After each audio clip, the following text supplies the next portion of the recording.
Okay, so for this lesson, we are going to be working on writing equations in function form and rewriting some formulas. So function form is when we arrange our equation to get a specific variable by itself, and with functions, we typically use the variable y. So we want to get that y all by itself.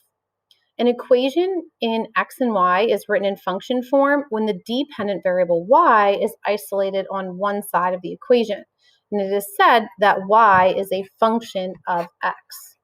A literal equation is an equation that contains two or more variables. So a lot of formulas or examples of these. So for example, if you were trying to find simple interest, P times R times T, or distance equals rate times time, those would be considered literal equations because they have a couple different variables in them. Even, for example, like area of, or actually let's say perimeter of a rectangle is 2 times the length plus 2 times the width. So we have numbers and variables in there, but that would be considered a literal equation. Okay, so the first example is we're going to rewrite an equation in function form, which is also known as solving for y. Okay, so the first step that we want to do here is get that y by itself. Now, what I like to do is kind of isolate not just the y, but the y term. So the y term would include any number or numbers that are being multiplied to that y, as well as the sign that goes with those numbers. So in this case, we just have a y or a 1y, so I don't have to worry about too much.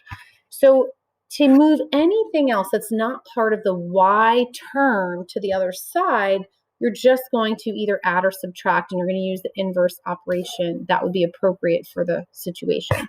So in this first example here, we would want to move the 7x to the other side simply by subtracting it.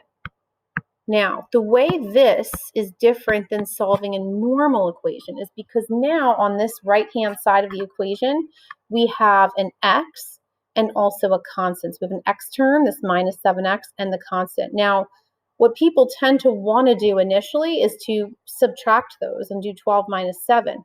The problem, however, is 12 and 7x are not like terms. The 12 is a constant. It does not have a variable associated with it. The 7 has an x. So they are unlike terms. Therefore, you can multiply and divide them, but you cannot add or subtract them. So we would then need to just write down negative 7x plus 12. Now, you could write it as 12 minus 7x as well, but I like to get in the habit of writing the x term first and the constant last, because as we move through different units and we put things in standard form, our standard form is usually going to require us to put x terms or variable terms first and constants always at the end. So it's a good habit to just get into now. Okay, now our next example here, the y term has a negative 4 in front of it, or being multiplied to that y. So before I worry about moving or doing anything with the negative 4, I want to add or subtract anything else that's not part of the y term to the other side. So I would have to move my x term. So in this case, I'm going to subtract 9x. That leaves me with my negative 4y by itself. And over here on the right, I now have my x term, which is negative 9x, and my constant term, which is positive 8. At this point, since my y term is now by itself, I have to get the y by itself. So I have to get rid of whatever's being multiplied to my y. So the inverse operation for multiplication would be division, and I'm going to divide everything by that negative 4.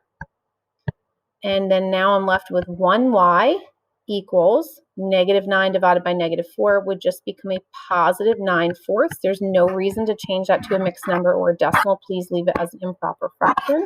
And then 8 divided by negative 4 would be negative 2. The reason why we want to leave any fractions that don't simplify to an integer as improper is because it will help us graphing later on. Graphing with the decimal actually makes it more difficult, so we don't want to do that. Okay, so now for the next one here, my y term is the 3y. So leaving the 3y alone for just a minute, we want to take anything else on the same side of the equal sign as the 3y and add or subtract it over to the other side. So in this case, I'm going to add the 9x So I have 3y equals, and then 9x plus 21. Once you have the y term isolated on one side of the equal sign, you then can divide by whatever's multiplied to the y. So in this case, there's a 3. So I'm going to divide everything by 3. That's going to leave me with 1y equals 3x plus 7. Okay, example D. Getting that y term all by itself. I want to add or subtract any terms that are not part of the y term. In this case, that would be the 2x. Now I add the 2x to the other side, but I can't add it to the 15 because they are unlike terms. So I'm just going to write 2x plus 15. Now I want to continue getting my y completely alone, so I'm going to divide by that 5, making sure I divide everything by the 5, giving me y equals 2/5 x plus 3. All right, so let's do some more examples. Practice is the only way we're going to get this. Okay, so the next example, I'm going to get my y term by itself. So I would encourage you to try this one, right? So this y just has a plus in front of it. There's no number or anything like that. So all I'm going to do is move my 3x over by subtraction, leaving me with my y. And now I have negative 3x plus 4. See, I put my x term first, my constant second. And the y is now done because the only thing in front of it is a positive 1, which we don't really need to change. Okay, the next problem, my y term has a positive 2 in front of that y. So adding or subtracting anything that's not part of that y term. So in this case, I have a 4x I need to move to the other side. So I'm going to subtract 4x. 6 and 4x are not like terms, so I can't combine them. So I have to just write negative 4x plus 6. Now I can finish up by getting this y by itself by dividing everything by that 2. And I'm left with y equals negative 2x plus 3.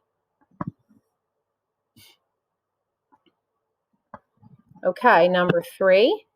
I'm going to get my y term by itself first. Now notice this time my y term has a negative in front of it, so keep that in mind. But first we're going to worry about moving the x to the other side. It's a positive 2x. I'm going to use the inverse operation of subtraction. Now I still have a negative in front of that y. Don't lose that negative.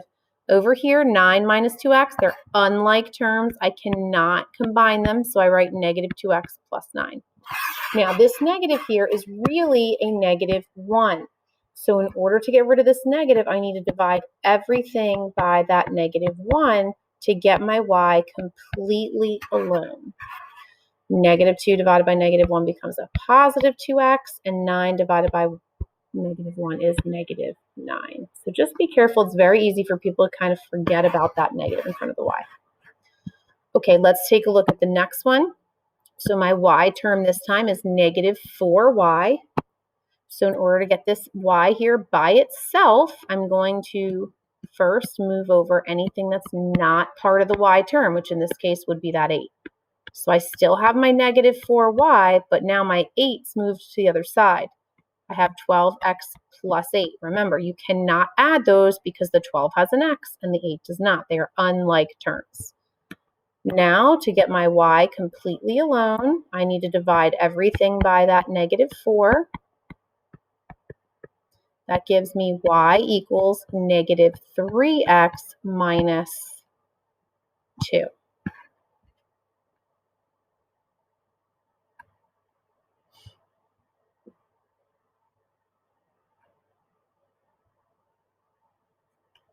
Okay, so on the next page, we're going to still kind of go through the same process. We just have a fraction here. We'll change it very slightly.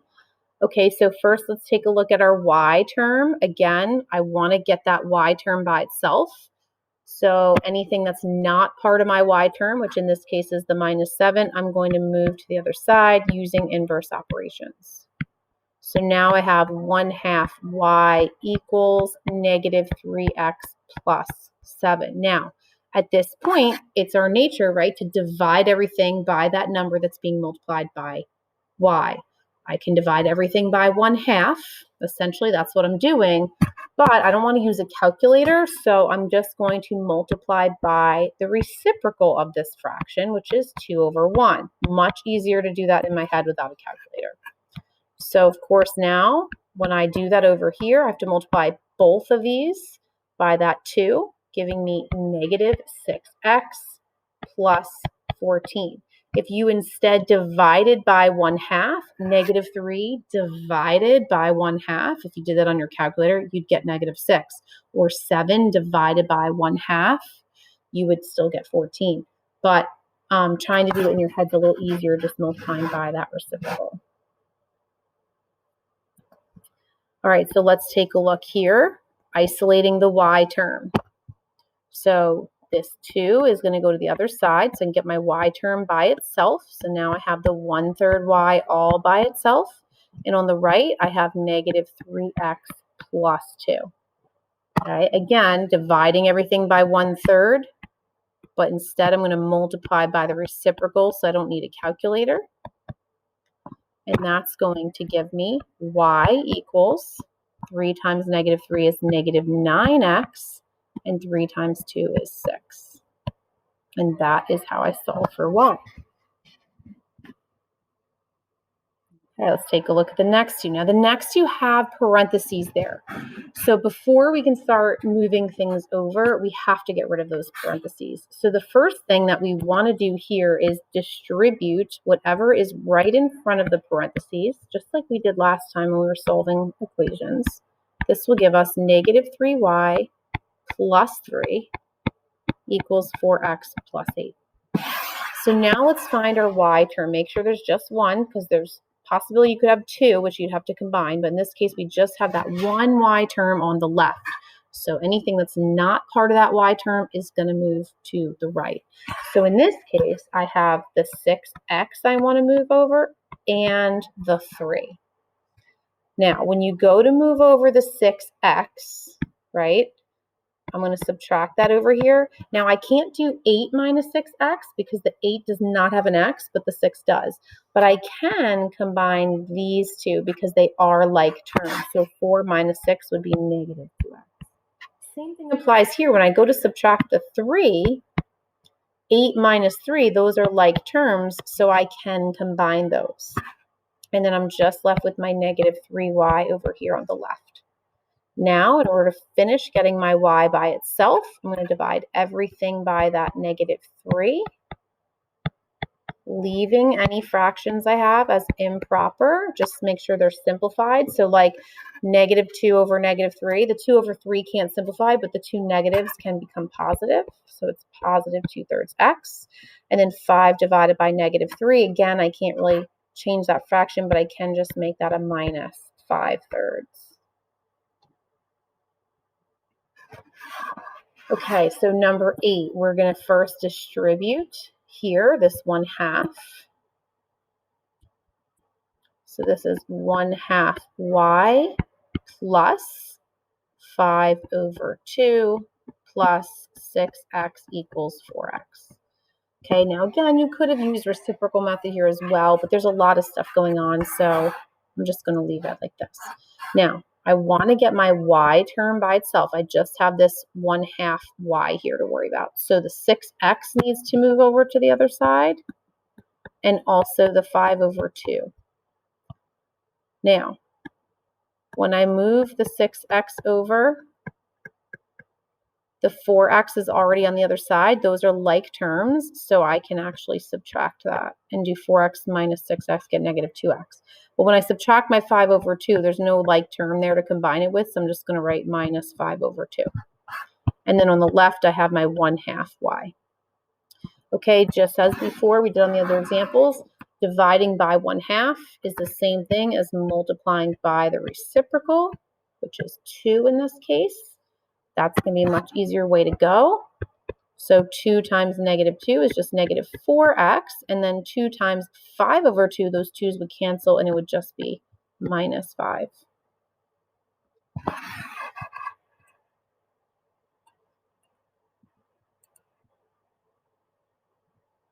Okay. All right, so let's take a look at this next one. Again, we want to get rid of those parentheses before we do anything else. So 4x plus 2y minus 6 equals 10. Okay, now we want to isolate this y term. So we want to get that by itself, and we're going to have to move this 6 over to the other side, which of course will give us 16. And we're also going to have to move that 4x over, but there's nothing to combine that with, so we're going to have negative 4x plus 16. Then we can finish getting our y by itself by dividing both sides by 2. So y equals negative 2x plus 8. Okay, now our last one here. Now we don't have any parentheses to worry about. We still want to get the y term by itself. This time there happens to be one y term and it's on the right. So we'll leave it on the right and we'll move everything else to the left. So when I go to do this problem, I'm going to move my 5 over to the other side. And the only like term I have there is the 4. So now I will have 4x minus 8x plus 9 equals 2y. Now before I finish getting this y by itself, I notice that there's two like terms here on the same side, so I want to combine those. That's going to give me negative 4x plus 9 equals 2y. Now I can finish getting my y by itself by dividing everything by the 2. And I'm just going to put my y equals on the left. So negative 4 divided by 2 is negative 2x. And then I have my 9 over 2, which I'm going to leave as an improper fraction in simplified form. Now, why are we practicing this? Why do we even want to get y by itself? Well, a couple reasons. When we graph, there's several methods you can use for graphing linear equations. One is a table of values, one is using the intercept method, and one is using the slope-intercept method. Now, if we're using slope-intercept, you're going to have the y by itself. That's the only way you can use that method. If you're using the intercept method, then it doesn't really matter.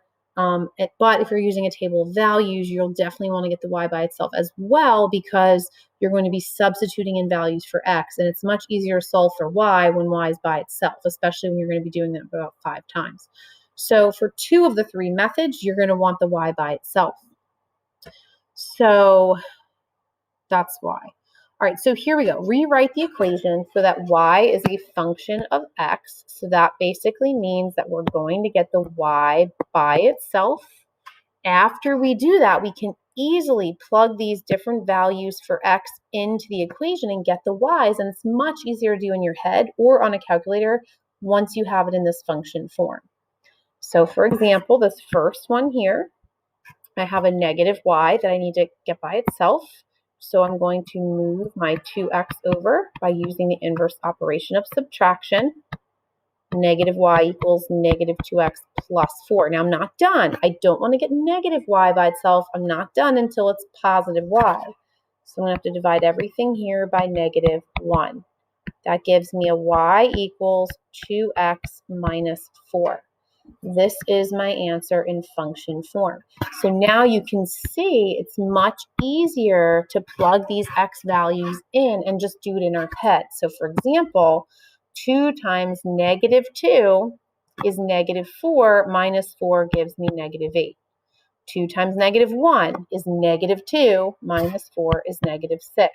2 times 0 is 0, minus 4. 2 times 1 is 2, minus 4. 2 times 2 is 4, minus 4.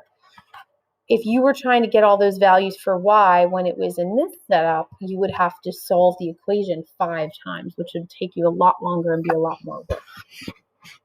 All right, let's take a look at example B. So again, I want to get my y term by itself. So first thing I'm going to do is move the x term or any constant terms to the other side by using the inverse operation. So now I have negative 8x minus 16. Finishing to get that y by itself, I'm dividing everything by that negative 4 there. That's going to give me y equals positive 2x plus 4. Much easier to substitute into that equation than it would have the way it was originally written.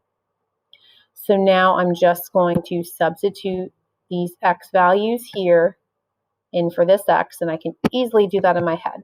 2 times -2 is -4, plus 4 is 0. 2 times -1 is -2, plus 4 is 2. 2 times 0 is 0, plus 4. 2 times 1 is 2, plus 4. And 2 times 2 is 4, plus 4. So we can see that once we get the equation in function form, substituting in x values to find the y's is much quicker. All right, we're going to stop there. I will make a separate video for the literal equations, and that's it for today.